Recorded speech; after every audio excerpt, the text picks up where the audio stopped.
Enter neither fast part 2.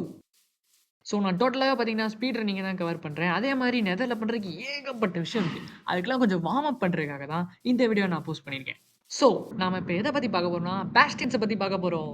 பேஸ்டியன்ல மொத்தமா 4 வகை இருக்கு. அந்த 4 வகை என்னதுன்னா, treasure, bridge bastion, staples, housing.